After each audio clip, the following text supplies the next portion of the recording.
Welcome to Chatsunami.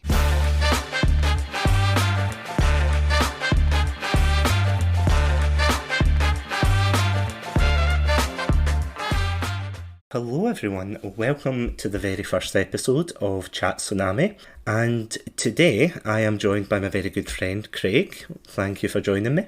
Hello, no problem, Satsunami. Happy to be here. Yep, always glad to have you on. I know it's a bit weird that it's not going to be another Fall Guys session this time. I know I'm kind of in that mood. I'm like, how are we gonna do Fall Guys? I might just go jump out down the stairs later just to get that emotion out of me. What a start to the first episode. So yeah, as you can see by the screen, today we're going to be talking about the very famous tabletop game, Dungeons and Dragons. So before I go into that, Craig, how would you describe Dungeons and Dragons? Like if someone came up to you and said, what is Dungeons and Dragons? How would you describe it? You know, it's actually a question I've kind of wrestled with for years, if I'm honest. Because it's one of those things that I love so much, and it's one of those things that's like I've made Word documents to try and explain it. I've sent people videos to try and explain it. There's very little ways of explaining it just within a sentence. It's a tabletop interactive storytelling game, is what you tell people, but then they're like, "How does that mean?" Yeah.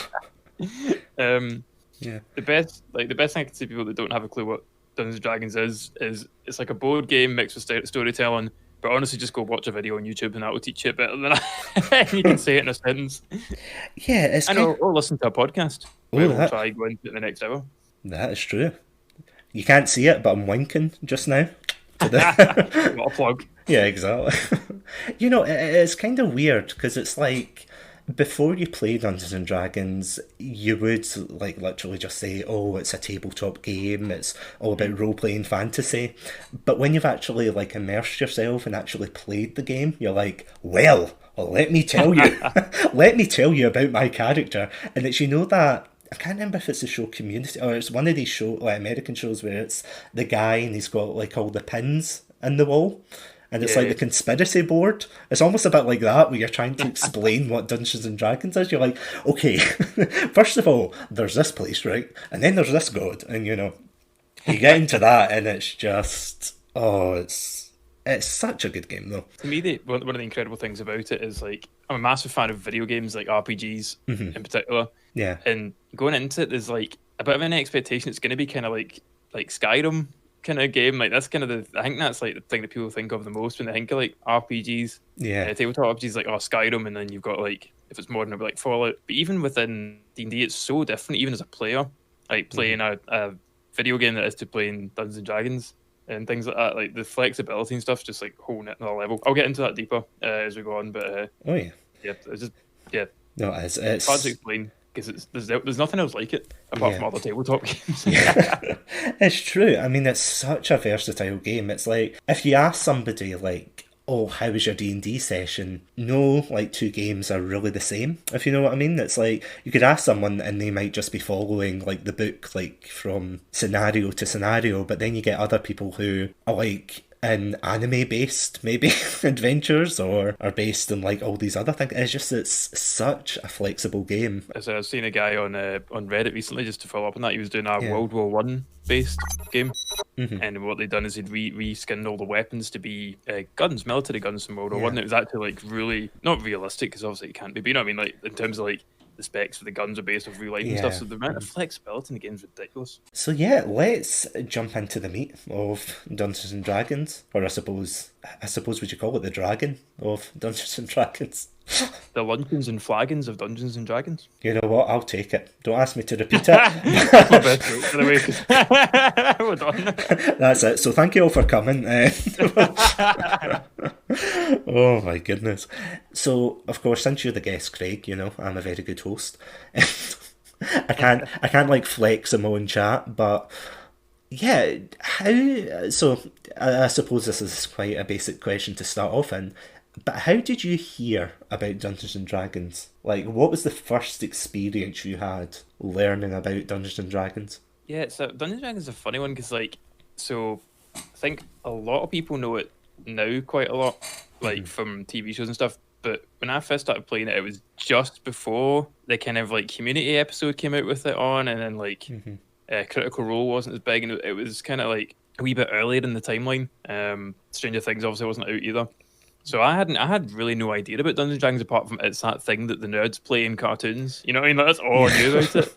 And Yeah, no, yeah, I'm absolutely the same. from my hometown for a while, lived the other side of the UK, and I met a guy down there, and I kind of, you know, way you don't really know anyone, and he invited me around to his house to play Dungeons and Dragons with a couple of other guys. You know, where I was like, fine, whatever, I'll turn up, but I'll sit at the back, I'll do the minimum amount of work, and I'm there to socialise, kind of thing. Is that like the angsty teenager? Exactly, I was angsty teenager, Craig. Like, fine, whatever. and so I went in with and I basically made like a pre-made character online. It was Dungeons and Dragons 3.5, which is like one of the older versions, but it's like super heavy in terms of stats and stuff. So I did it all in like one night in my own. I sat through all these fucking stats, went through it all to make a barbarian called Uck. And the whole thing is he didn't speak, so I could just sit there and mope if I wasn't enjoying myself. Oh my god, that is forward thinking though. Thank you. Like he speaks entirely in grunts and mumbles. So I was like, this is fine. This is perfect for me. Yeah. And we get to the session, and the guy's doing like the intro and like introduce him to the world. I'm like, okay, this is alright. This is fine. And we get to like the first combat encounter, and he was an excellent DM. A guy called John, a really good friend of mine, and it's the very first combat encounter, and we're fighting a bunch of the kobolds, which are like little dragons. And I basically took I think it was like an axe I had for my character, cut one of the guy's heads off, picked up his body and threw it at one of the other ones. And I just asked, I was like, can I throw a body at someone? Like thinking I was being like, oh, God, you know what I mean? In games, in video games, you can't do this shit. So I was like, wow, let's see what happens. He was like, yeah, of course. Just roll some dice. And at that point, like the penny dropped. I was like, this game's incredible. You mean I can just do these things? And so like from there, like I must admit to being such a salty bitch about it, to being like the 180s upswing on it, if you know what I mean, like to just such a 180 from being just so totally disinterested to being like, wait, the actual game of this is incredible. Like it's so addicting, and like getting all the kind of understanding what your character is doing. It really that was the moment for me. I was like, I need to get more of this game, and that was when I started becoming a dungeon master as well over time. Played for some of those guys, and eventually I played for some of my friends when I moved back to Scotland, including yourself. So I guess I'll throw it to you, Fraser. What was your first experience with Dungeons? Well, I suppose I was kind of the same as you, in the sense that the first time I heard about Dungeons and Dragons was probably like, you know how you saw all those American films where it was like, you always had the nerdy kid or the nerdy stereotype, and for some reason Dungeons and Dragons was always like the thing that would come up. If it wasn't that, it would be like Star Trek or Stamp Collecting. You know, that the stereotypical what makes a nerd. Oh, Dungeons and Dragons, playing in a basement, no friends, which is kind of ironic because Dungeons and Dragons is like a very social game. I mean, technically you can play it on your own, but it's like whenever you see them, they're like always playing with friends. So you're kind of like, well, you're kind of fighting your own stereotypes here. So like until then, it was something I didn't have any personal like investment in. It was just that kind of stereotype where someone was like, you know, yelling nerd and all of that. And I think it was one time when I came back, it must have been university, I could be wrong. But I used to live away from home when I went to university. And I came back one time, and I think it was when I met up with you, Craig. And we were sitting there just chatting, catching up. And then you turned round to me and you said, oh, by the way, do you want to join my D&D session? And I kind of like did like a double take as if, D&D, you mean Dungeons and Dragons? And like all these kind of stereotypes were like flying through my head, like Homer and The Simpsons yelling nerd and things like that. It's like, is that gonna be me? And I was like, I was really surprised because like I didn't like, honestly, like I didn't see it coming really. And then I was like, yeah, okay, I'll try it, but I was like really nervous because I didn't know what to expect, because it's something that I've heard about like quite a lot, but I never like ever played it. I think the closest I ever got to D&D was like, you know, those choose your own adventure books, and Oh then yeah. I would end up cheating in the end because I kept getting killed, and I'm like, this, this book is stupid. And yeah, it was just so. It was really like once I got into it. So I went to your house, Craig, and we started playing with a couple of friends from. I think it was kind of a mix, like some of your friends and people we'd gone with to school and things like that. And it was just such a chilled out like atmosphere. Like again, I had no idea what to expect. And I think my first character was a gnome bard called Blimbro, which the only reason I made him a gnome is because I forgot halflings were a thing.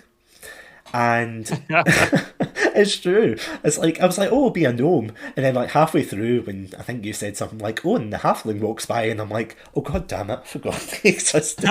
Or it might have been a couple of sessions in, but either way, it was like the point of no return, and I'm like, okay, I guess I've got to be a gnome now. But I don't regret it. But the only reason I called him Blimbro was because when I was at uni, I got into playing a little bit of Lord of the Rings online. Absolutely, I wasn't the biggest fan, but I ended up playing a Hobbit bard type character called Blimbro because I think that was like one of the randomized names that you could get. So I just ran around with this guy called Blimbro. So of course, when you asked, "Oh, what's your character called? Who do you want to be?" I was like, "Oh, I want to be called Blimbro." So that was the beginning of Blimbro, and I don't know like what the so you were saying like when you were told, oh, you can throw a body, like that was the turning point um that really got you into it. Like I'm not quite sure. I think it's I think a lot of it is just because of the people that I played with, I think as well. And I'll kind of get into that later, but I think that definitely because I was playing with friends, there was no like real judgment, if you know what I mean. Like we could Yeah. all just kind of relax and kind of role play out our characters. I mean, in that session that you like first DM'd, like we had some crazy characters. Like just utterly insane. It was just absolutely crazy. But yeah, it was like really fun to get into, and then like each session it allowed us to kind of develop our characters and things, and yeah, I got really attached to my like wee bard. But oh my god, I'll talk about him later, but all I can say is I think I play bards like the wrong way. So kind of just like off tangent, but everyone seems to play like every time I see a meme about like a bard character, everyone says, "Oh, they're a flirt," or "Oh, you know, they seduce the dragon." Yeah, my character didn't do that at all. I don't think, unless you can remember, Craig. I But think you were persuasive in the past, but I don't think you were ever flirtatious. yeah, Certainly definitely. not in game. Yeah, that is true. but, but yeah, it was so, oh, it was so, yeah. It was like, I was reading the memes and I'm like, oh, that's how you're supposed to play a bard. And I think this was like the second last session we ever did. I'm like, okay, I've messed up somewhere along the way, guys. Just let's wrap it up. But yeah, I think just a kind of mix between like being able to hang out with friends and yeah, just like a really good story that you'd created. That's kind of what really got me into it. And I suppose that kind of leads on to like my next question for like why do you like playing it? Like what hooks you into D&D, would you say? I think the social aspect is like, and again, go back to the like we were laughing about earlier about the stereotype. That it's supposed to be an antisocial Yeah. nerds thing, but actually, like for me, especially like I said, I've been away, living away for a year, two, and I came back, and see just getting like six of my friends together. So it was yourself, my wife, my girlfriend at the time, two of my friends, and from uni and people from school, and just getting that group, like people that maybe not wouldn't maybe have hung out together and getting us all Yeah. together and just kind of chilling out. And it was like we used to have like a bit of a running gag where I'd say, "Oh, the game starts at 2," and we wouldn't start till like 3 because Oh we'd yeah. just be like having a laugh and just chatting about other shit because that's we're all friends, and that was for me that was such a big part of it. The other side of it for me personally is sort of the creative. output side, I'm quite a creative person. Um, but I've got dyspraxia and dyslexia, which makes it quite difficult for me to write and draw and things like that. So obviously, the actual for me, mental planning things is really fun. Like that's my kind of creative outlet. Yeah. So D&D was a perfect version for that because I could, I could draw the odd mind map, and you know it yourself. When I presented notes in D&D, I never had intricate notes. I never had drawings. I found things online, and googled it, and show you pictures. And for me, that kind of creative output was really exciting to be able to do something like that. Because like all through like school and stuff, you don't really get told about like, oh, this is like improv is like an art form. You know what I mean? It's Yeah. kind of I don't quite know if you don't know. I don't know if you quite know what I'm getting at. But basically, No, I'm trying no, to say yeah, like yeah. No, I the see what whole you mean. creative output, and there's nothing else like it that I've found. Apart from maybe wrestling, but I won't go too much into that. But it's like its own like creative output. Yeah, So those two reasons, definitely the socializing and the creative side of it, and that counts both as a player and as the dungeon master, games master kind of person. I think both those sides get a lot of creative output, which is cool. because I mean, the closest thing I can think of, just when you were saying like in school there wasn't really that. I think the closest that we came to that was probably like creative writing in English class. But even then, it was kind of constricted by, certain rules and things that had to like fall under a set criteria. Whereas Dungeons and Dragons, you can be as like free as you want and Yep. borrow different ideas. But yeah, you can be like as creative as you want. Whereas in that kind of scenario, it's like, yeah, sure, you can be creative as you want, but at the same time, you have to follow the rules. Whereas in D&D, there are rules, but in terms of the story, I see what you mean. It's like yeah, just a way to kind of express your ideas through like a really fun game. 100%. Yeah, and I mean, I suppose, I mean, that's a really hard question. Like, why do you like playing it? Mm. Other than me like living out my fantasies as a gnome bard who punches people in the nether regions. But yeah. But no, jokes aside, it's like, yeah, I totally agree with you when you're saying like it's a social thing. Because I was talking to like one of our mutual friends, Adam, who you might know from the Cinna Sandwiches streams. And I think before we got into playing Dungeons and Dragons, we had only met like once before it. And I mean, like at the time, it's like you meet one person and you think, oh, he's a great person, but it's like there was kind of no reason in a way like for us to hang out at the time because we didn't really know one another. But I think because, as you said, like we were all getting together and, just having one day just for a couple of hours to socialise with one another and kind of catch up, because I was kind of laughing when you said that you would always say, oh, we're starting at like 1 o'clock or 2 o'clock Yeah. sharp. And yeah, like it's not an exaggeration, we would genuinely spend like an entire hour just chatting about, like either our days or like it's just completely random stuff. And then at the end there would be this kind of pause where we all laugh and go, and then Craig would say, right, so we playing D&D. Because yeah, you're like, I can go, I can I can like straight up and leave. And I was just like, no, it's fine. Fine, I guess we'll play D&D. But I mean, it's true though, because I remember like when we started, I think that was probably the same time I was at university. And as I said, I lived away from home, so I didn't really get a chance to like meet up with a lot of my friends unless I was like visiting for a weekend or something like that. And as you said, Craig, you were away for a good while, down south as well. And yeah, it was just kind of weird. As you know that way you haven't seen like people from school for absolutely ages. And then it's like when you get together and it's like, oh, how you doing? And yeah, you're just like, as you were saying, it's just you're catching up with people. You're just, yeah, getting together. I do agree. I think the social aspect definitely is the winner in it by far, because I've heard like so many horror stories of people saying, oh, I don't like D&D because of someone in the group might not have been nice to them, or they might have taken things too far, or just whatever. But I feel as if, like, I mean, I don't know how you feel about this, like, but personally, I feel like really lucky to have like got you guys for the first group. And I'm not just saying Oh. that because you're like the first person on this podcast. You Buttering me up. exactly, yeah, because the paycheck hasn't gone through yet. But but yeah, it's like it was such an enjoyable, time to yeah, again, just like come together. And it actually inspired me, although because of, current events, like I haven't really been able to organise a game.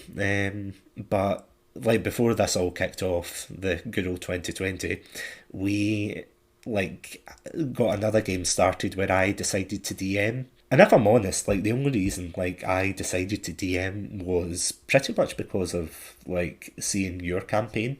Honestly, it was like how much like you were, enjoying it. And like even before D&D, like I used to like do a lot of writing and things like that. And I love doing creative writing and things, but it's like any creative thing, like even video games, it's like there's always that kind of burnout period where it's like you don't want to kind of return to it. But with D&D, because it's like you're kind of world building, so you're planning your own world, you're planning what you want to do, and then it's like it makes it all worth it. See when you get people coming together and they just absolutely enjoy the game that you've done. Like I remember, I think it was only you and Adam that had come. So this is like a challenge, like for a lot of D&D sessions where, yeah, I mean, you can agree with this as well. Like trying to get everybody together, Oh yeah, like that's the for hardest bit of D&D. Ranging the bloody night. yeah, it's like you think like organizing the boss or doing like story writing is hard. No, no, no. It's schedules and timekeeping, honestly. Um, 100%. so I always remember. I think it was just you and Adam that had come in for a session, and I was DMing at the time, and it was just completely random because it was only just both of you and your characters, and I was like, right, how am I gonna make this like entertaining enough but still keep it within the story? And long story short, it involved them kind of like I don't want to say they hit a guard with a mace, which actually sounds better than what actually happened. But yeah, let's just leave it at that. That they hit a guard with a mace, and and I think that's one of my other favourite things I have to admit is just the fact that you can, and I know you've got a really good example of this when you've got like an NPC that seems completely inconsequential to anything. He's just there for one session. You think, right, that's it. He's going to come in, he's going to give the team the plot, and then that's it. He's going to bugger off at the end of the game. And then someone in the party does something, and it ends up there like a reoccurring character. So, I mean, in my case, it was that guard who was called Jeff. I can't remember who called him that, but yeah, it was like, yeah, now we've got a character called Jeff who seems to be having marital issues, but he's like got a heart of gold, and it's like, yeah, I had no intention of having him in the game. But obviously, thanks to like the party, interacting with the world, which is great. Yeah, it's just amazing. So I was just going to ask, do you have anybody like that in your campaign or any old campaigns? 100%. Yeah, sorry, Yeah, I just cut off when you asking the question yeah. there. So Yeah, just one thing, just to look back a wee bit as well, just a second. yeah, no problem. Just when you chat about the socializing aspect, this is one thing as well where these like common events and characters almost become part of your like social life outside of D&D as well. You know what I mean? Like we'll chat Yeah. about these characters and stuff, and the one in particular, this character called Etsy Timbers, who I misread on a sheet, and I came up with his name by accident. And I actually looked back at the old sheet for it. His name was actually misprinted, and I basically had him in to be like the character that introduces you to the world, and that was all he was going to do. And then he was just going to like, maybe run a shop or something later on down the line. That'll be him. And Mr. Satsunami here basically condemned him to death on the back of a horse-driven cart for no reason. And I decided, you know what, he's going to become the biggest villain in the game, and he was the only character like that appeared multiple times, like the only bad guy that appeared like in every single season, as I called it, but every sort of 10 games or so, he was in every chunk. And he was basically he was the big bad in one season, I think. Like he was like Oh your yeah. final boss. Yeah, can I just give context for like No, why I condemned him? No. no, no No, context needed. no, I'm looking back here. We're putting the reset button on this. So basically, the context of that was I can't remember, but there was a big bad that me and another player were running away from, and we saw that they had somehow gotten in front of us, and it basically meant if we crashed into them, then that would be like, goodbye. So this NPC Etsy was driving the cart, so I turned around to the other player, and I was just like, yeah, let's jump off the carriage. So that's what we did. We jumped right off, we landed, and we were both looking at one another thinking, oh, what a great job, we got away. And then Craig, of course, who was the DM at the time, turns round to us and says, did you tell Etsy that you were jumping off? And we both looked at each other like, oh shit. And then you like described how he's like turning around going, guys, and then there was just an explosion. And we were just like, oh my god. That was like, yeah, that was. For some reason, that wooden cart was carrying like 100 kilograms of C4 or something. I know, just absolute carnage. It was like a Michael Bay cart. Oh, it was so overly dramatic, but it was amazing. But that actually leads me into my next question. What are some like favourite memories that you would say you have of D&D? And it doesn't necessarily have to be like the ones we played, of course. Like, is there any ones in particular? Definitely the one I mentioned before, the eye-opening moment for me, the moment of like throwing that dead NPC at the other NPC, being like, this is what you like. It's such a stupid thing to be hooked on, but it was that moment for me where I really just sort of clearly saw what you could do with D&D. Yeah.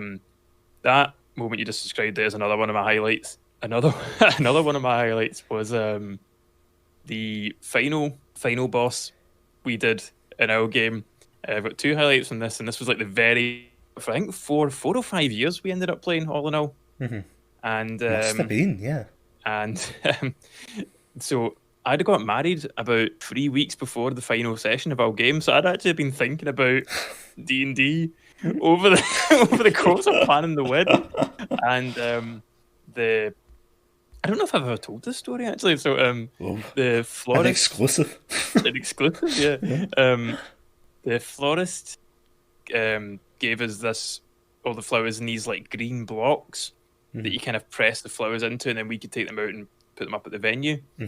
And I see all this like, it's like polystyrene kind of squishy stuff, and I see all this, and I'm like, I have to keep this. So I had to like smuggle it out the venue back home, because otherwise everyone's just going to chuck it in the bin because it's just whatever. I smuggled this back home so that I could cut it up and use it as terrain for the very final boss fight in D&D.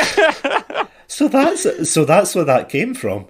One other memory. So from the same session, the final boss had like this like really clever like 3-phased multi-tiered boss planned. Yeah. So I thought I'd have quite a difficult phase 1 where you guys beat them. You're like, oh man, that was great. Then phase 2 would be really hard, and then phase 3 would be kind of like the classic Final Fantasy thing, but they're actually not as tough. But they get to the very first like turn, and you guys are just like, this has been 5 years in the making, let's dust this bitch. And instead of like playing the game like as you would in a video game where you just start with your basic attacks and work your way up, you guys just hit every like the best moves across the entire board. Everyone hit the strongest move straight out the bat, and it always made me laugh so hard. And I laugh thinking about it now. It's just one of my favorite memories, because it was just like, I was at that point I realized the story I told was decent enough that you guys cared enough to kill this guy before he could do anything. You was like, oh Jesus fucking Christ, it's this guy, maul him. Oh my god, I always remember that. So one of the best, like, because I was a gnome, or I was playing as a gnome, my character was very squishy. Like, he wasn't like good at combat, he wasn't good at fighting, but what he was good at was like a lot of spells, a lot of long range spells. So when he went up to the top, there was a spell that he knew called Shatter, and it was essentially, depending on the level that you rolled it at, you could throw like several dice at the one time. And oh my god, like I just went, as Craig was saying, I just went full out, and then I think everyone just followed, and then it was that moment where it was like, I don't know, it was like there was kind of a moment where it clicked, and I kind of thought, maybe this was a bad idea. Because I was kind of like, huh. What, that this seems like very easy considering, and yeah, it was just it went completely like off the rails from there. It was just kind of like, oh my god! But that was amazing, though. I mean, I think. Sorry, before I go into like mine, is there any other favourites that you've got?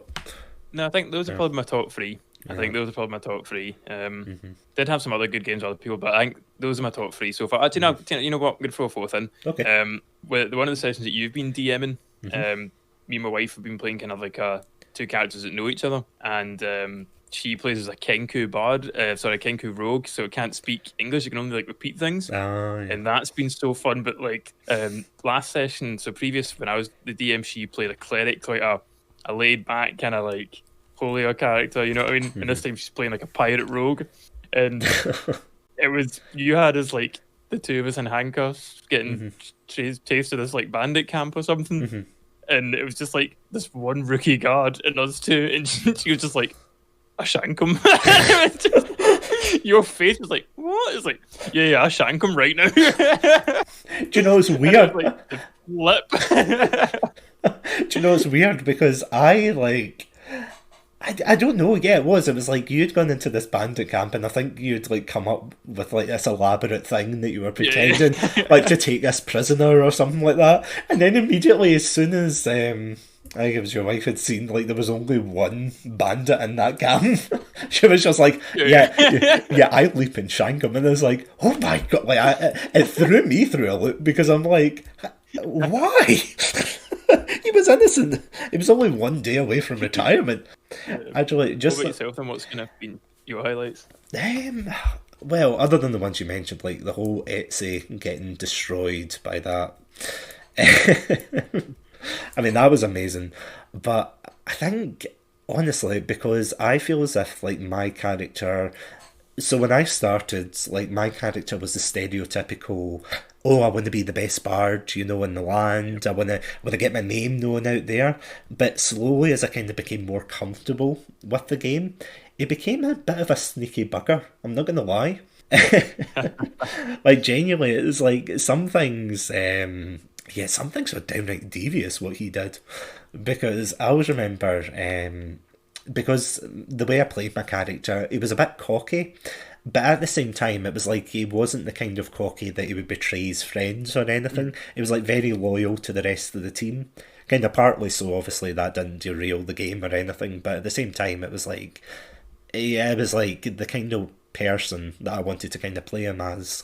And I always remember there was one scene where one of our, I think it was a ranger, it was Adam, who was playing the Yep. ranger. He got a pet crocodile at one point, and for some reason I was feeling very cocky, and I found this other bard, and I stroll up to him, like I'm like at his knees or something, and I'm like, you, and I'm like, you, me, arm wrestle.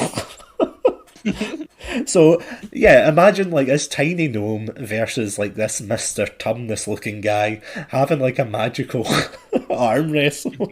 And long story short, I lost, and what I had done was I had bet my friend's pet crocodile on this match. So I wasn't about to like let him just walk away with that pet crocodile. I was just like, I was like, shit, how am I going to get out of this? So what I remembered was like before we got into like this like tavern, Craig, you had said like, oh, there's a dragon kind of circling outside, and and I was kind of like, what if I can? And this is going back to your like thing about flexibility. I was like, Yep. what if I convinced him that the crocodile was outside?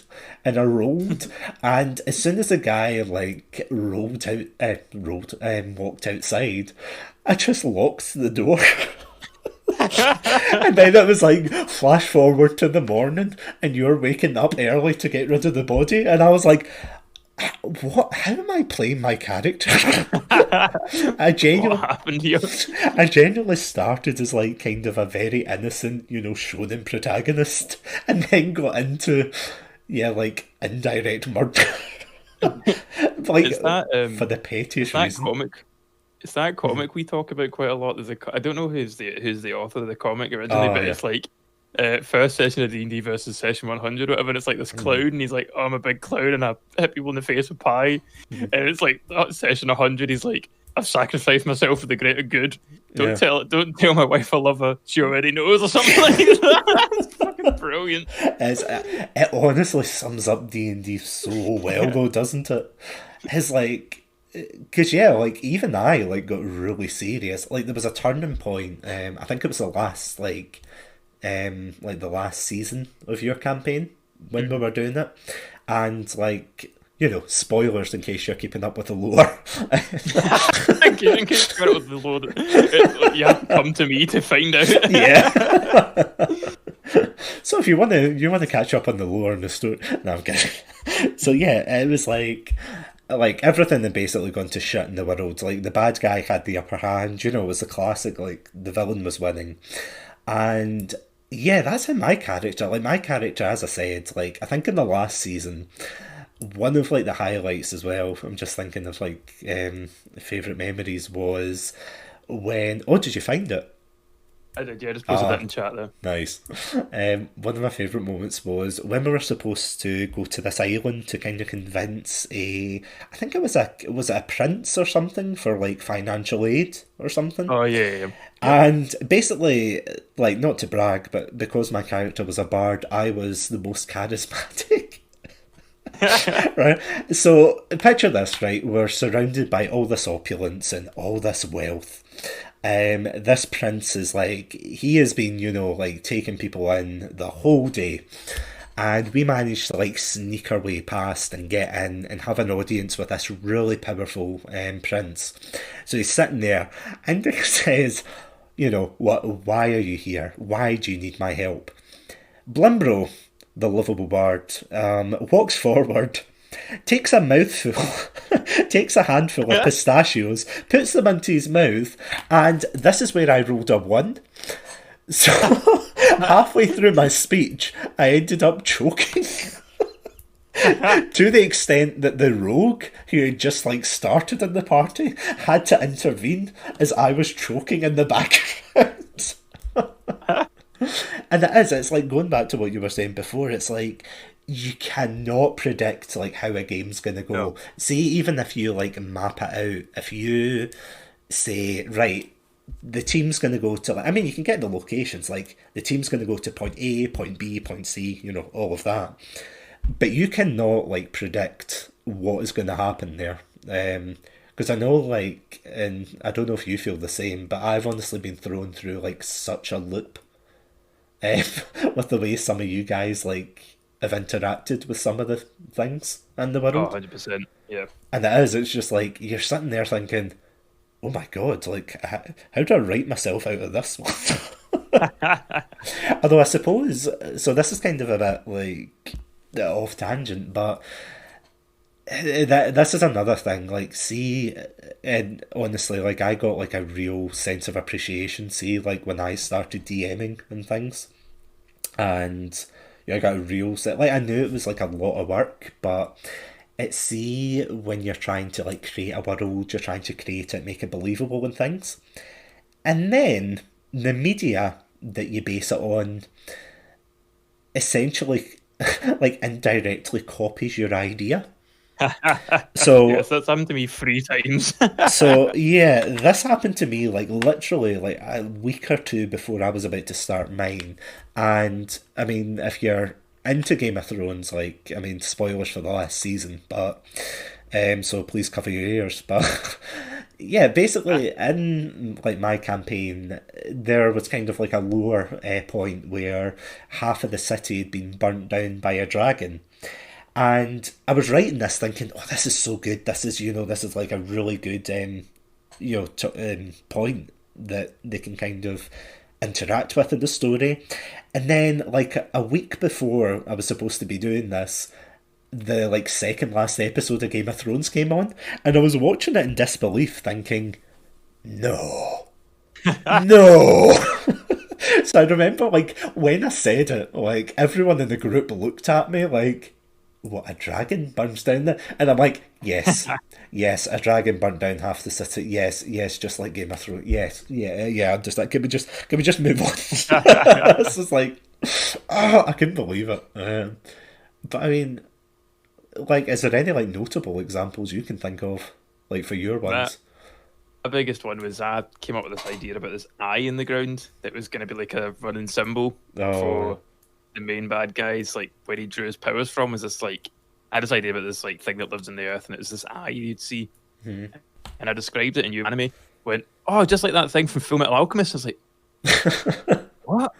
No, no, it's totally different. And then I went back and I went and watched Full Metal Alchemist. I hadn't watched it yet at that point. I went and watched it, and I was like, yeah, it's 100% the same thing. It was the exact same description I gave and everything. It's like, holy shit, I came up with something. I mean, maybe yeah, that's good that I'm as we're yeah. both telling stories that have been told by professionals. Maybe that's good, but like at the same time, I was furious. I was like, this thing was going to turn up in my campaign 100 times, and now it's not ever coming back. I don't think it ever made another appearance. Oh, I is just that wrote it why? out. I was so mad. just it's like just like oh god, I'm just imagining like the dramatic like writing on the notepad like giant eye died going back to his home planet. Like going on from like favorite memories and things, what would you say was like one of your favorite either creatures or races or things like that? What would be your go-to, would you say? In terms of races, so you get like ones that characters can play, and you get ones that you can sort of make the monsters. Uh, Certainly for like the characters, barbarian, sort of like half orcs, like that kind of like the big, just chunky, beefy boys. Always gonna love that. In Yeah. terms of monsters, I love the ones where you can give a little bit of personality to them. So I really Oh, like yeah. goblins because they can kind of be doofuses in Yeah. my games. Like I always have doofus goblins, and then I like the opposite of that. We only encountered a few of them in our games, but mind flayers. You know, the Cthulhu looking lads. Oh, They're yeah, really yeah. fun because they're quite like mysterious, and ethereal, and kind of they're so wise, and like they know so much more than what they give away and all this, and they communicate direct with telekinesis, and that's really fun to play with. Yeah. And then the other sort of third final one, which is a bit of a subversion, but I've done it a couple of times in our game where I like the concept of liches, but I don't Oh. think they're as cool as people make them out to be. So I Oh. kind of do a subversion where they're usually a bit dumb in my games. You know what I mean? Like, Yeah. I had them a couple of times, and they were more like skeleton caretakers than like full on wizard boys. You know what I mean? So I think I had two liches in Ah. my game, and I hadn't realized it till later. But yeah, I Oh. had two liches, and both of them were like janitors, effectively.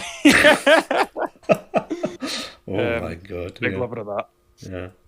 But what about yourself? What have you got for sort of favorite monsters and all that kind of races and stuff? I mean, I'm biased towards gnomes, of course, Of course. and absolutely love bards. Like again, I know I played a gnome bard, but like bards as a class is just so I don't know. It's such a fun class to play because there's like so much you can do with it. 100%. As I said, like when I played it, like I saw all the memes going around of people like saying, "Oh, I roll to seduce the dragon," and I'm reading these memes thinking. Oh, so that's how you're supposed to play a bard. Like, I was a very angry gnome. I'm not gonna lie. Like, he went around, like, being very petty. And, like, humour wise, absolutely hilarious. But, like, in a kind of, like, character sense, it was like, yeah, he would never, yeah, he definitely wasn't a flirter. That's all I'm saying. He was not a lover, he was a fighter. Not a very good fighter, but he was a fighter nonetheless. But for favourite creatures, um, so like in one of the first campaigns that I DM'd, I used one of the gelatinous cubes. Oh yeah. And I never realised, because I know you didn't really use them as much in your game, but I remember using them in mine, and I remember like there was a bit at the end where you managed to fight it off and like throw it away, and at the end it was like, oh, you've got like a wee small one that follows you around, and I think you just straight up yeeted that like right down the canyon. You were just like, nope. And it was like, but you could have had it. It could have been a fun side gig, and you're like, nope. Down, exactly down the hole. You know, we can't have anything. The other one as well. What was the other one? I can't remember what they're called, but it's like the frog people as well. I thought were a lot of fun. Oh, what are they called? Yeah, yeah. I can't remember, but they're a lot of fun. I have to admit though, like other than a couple of instances, like I don't think you had many dragons in your campaign, did you? Like I'm trying to remember if there was any instance where, like, there was a couple of instances where you did have a dragon in your campaign, but I don't. But yeah, I don't think we had any. Like as I said, for dragons, at least in my campaign, that was like they're kind of in the background and they exist, but yeah, they're not like front and center at the moment. But I know there's a lot of people who absolutely love playing as you know, or sorry, playing with like like I remember, and I mean, I don't really want. It's like I don't want to have to do this, but I just remember there was like a bad experience that I had playing D&D, and it just long story short, like in the end, the DM was like really pleased with himself because like the main guy at the end was like a dragon in disguise, and that was supposed to be a session that was supposed to be like for like beginner players, and I was kind of like, what? It was like, oh yeah, if you attacked him, you would have died, haha. And I'm like, what a welcoming way to like introduce D&D. Yeah, by the way, that guy's a dragon, Well, and it's a he big game. that guy's a dragon, and he will kill you. But yeah, sorry, I was asking. There wasn't many like dragons in your campaign, was there? No, I Like, kind of. It's difficult to do dragons well, to be honest. I think like our team never made it past level 10 or something. I think overall. oh yeah, And a lot of the dragons, you get like the infant dragons, but they're kind of not that fun to, from my monster point of view. Like in yeah, my mind, anyway. But the adult dragons are super cool, but there's nothing you can't deal with them till you're so much later on in the game. You know what I mean? Like yeah, there's no point putting a team of first time adventurers against a dragon. You know what I mean? We yeah. had one or two on the side. We had one in a conversation and one that you guys had to run away from. And I think that's all I did with them. Oh, Because right. yeah, it's the tricky to bring into the game. Yeah. Because, I mean, they're so overpowered, though, as well, aren't Oh they?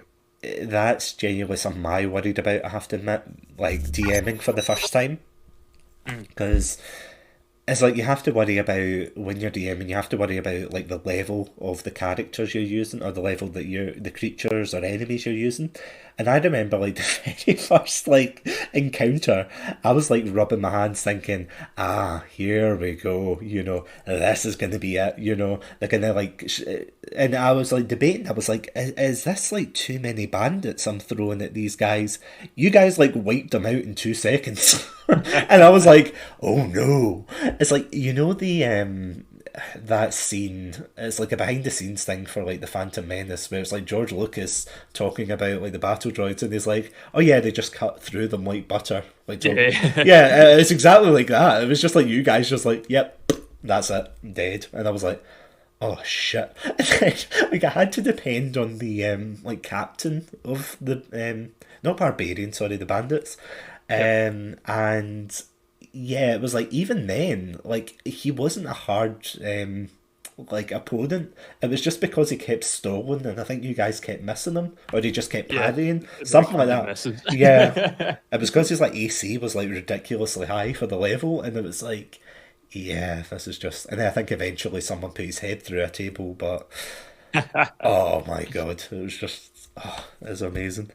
But yeah, sorry, just like moving on to the last question.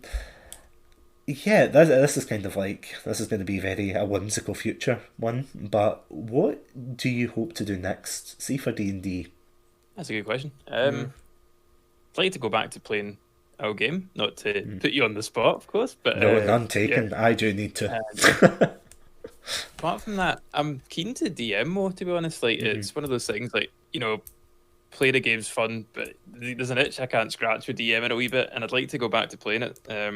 So yeah, we'll see what happens. There's a lot of groups that meet up online and stuff, and I'd like to try that. I think at some point. Okay. If my internet doesn't keep dropping out like it did today for some reason. But Yeah. I think that's probably my next step is trying to look online. And just before all this, I was going to actually play a game at my local comic book shop, but I haven't managed to get into that, obviously, because of world events. But yeah, that's probably next up's probably DMing online. So Nice. Yeah, I think I'm pretty much like kind of following up on what you said. I'm probably the same, but more in the sense of I have to kind of kickstart our session again. Because I have to admit, like, I was very nervous, and again, I'm not trying to butter you up here, so don't get any ideas. But it's like following from your campaign. Our campaign was like what, 5 years? Did you say? think so. Something Either like 4 or 5. it was a really like it's such a long time, and I think maybe it's because of that when I said, "Oh, I'd like to give DMing a try," I was like, I was so nervous at it because I was like, you're following from a campaign that we've been playing for like so many years, we've been getting so close and so like attached to these characters, and then it's almost like, yeah, it's like you're kind of saying goodbye to them, you're closing the door on it, and it's just like, it's. I mean, even the last session, it's like, see, like when we were leaving your flat that time, and it's like you had them all lined up. Like as silly as it sounds, because we used to use like really cool Lego figures.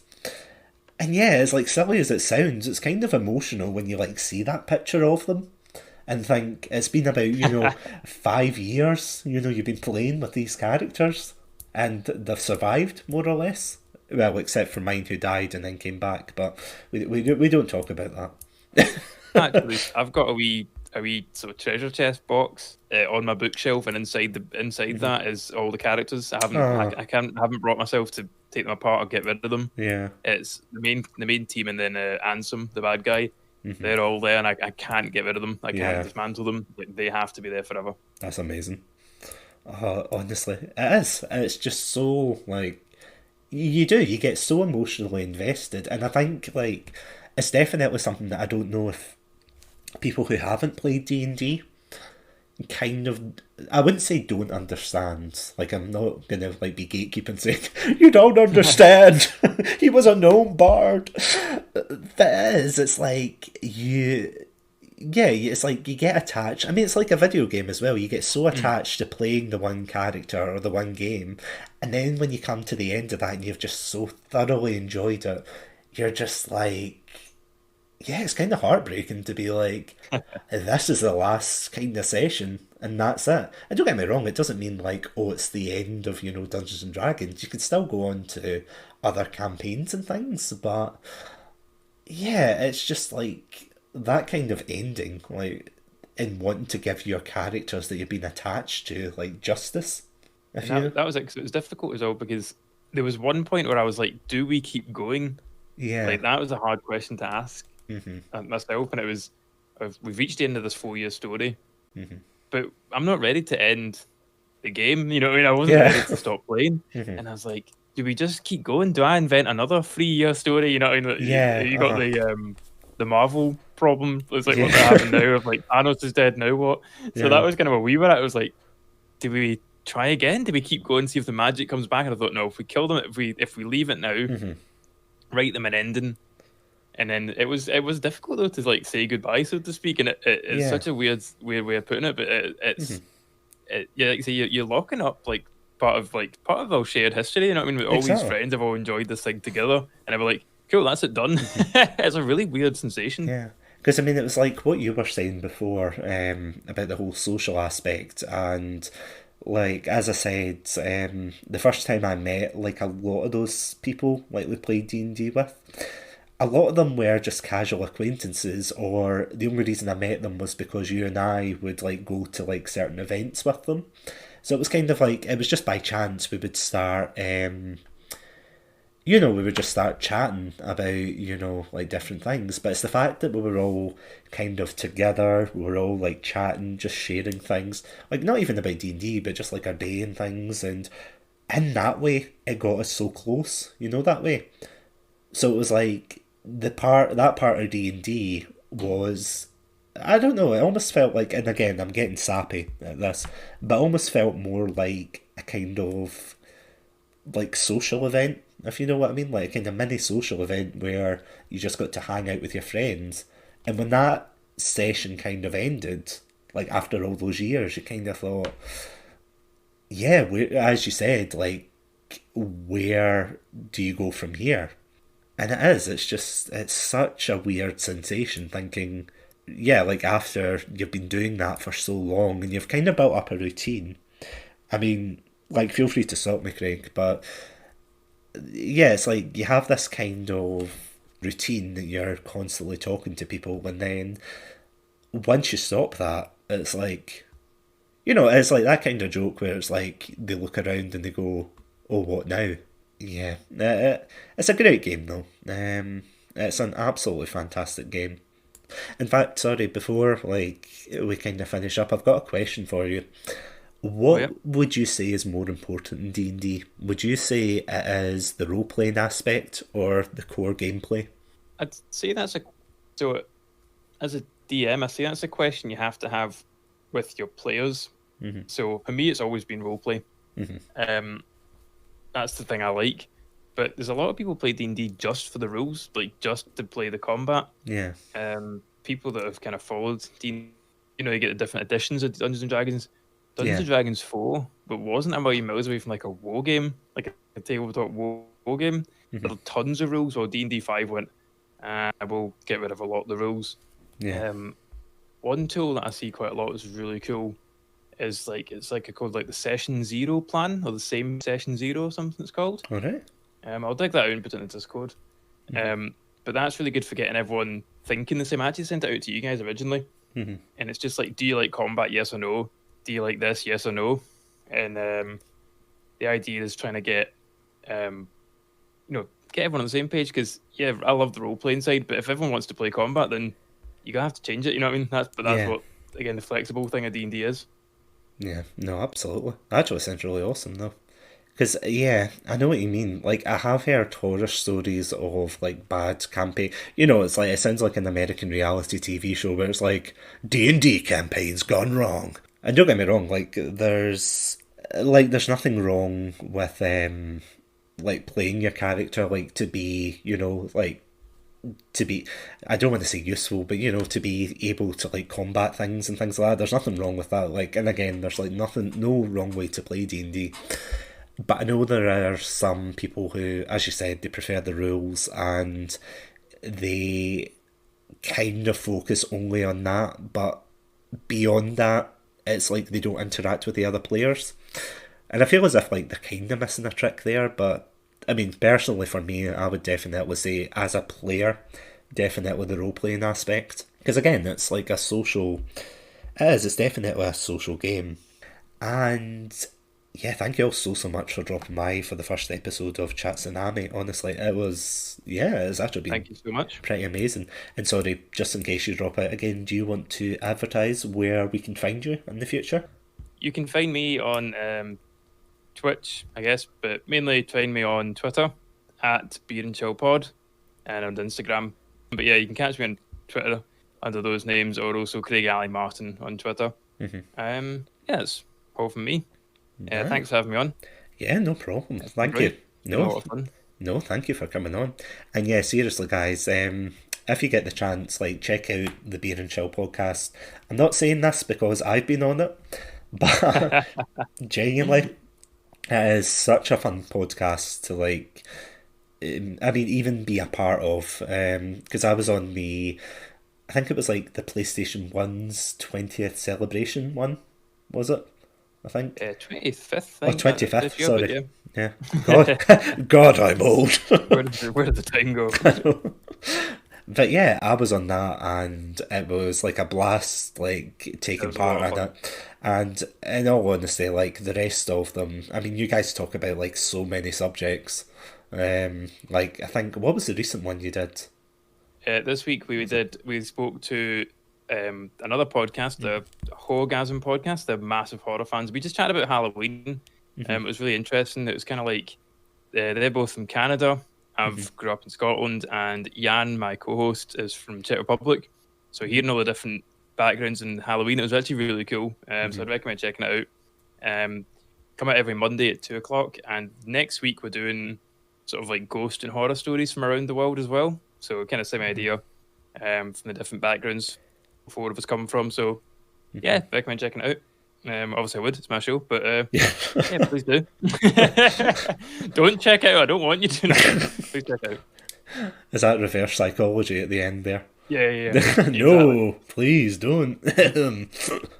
Don't check out my show, it'd be so embarrassing. Oh no, the horror. Check out my show. But no, seriously, guys, check it out. It is an awesome podcast, and you'll probably see me Thank you. retweeting a lot like about it. But genuinely, it's awesome.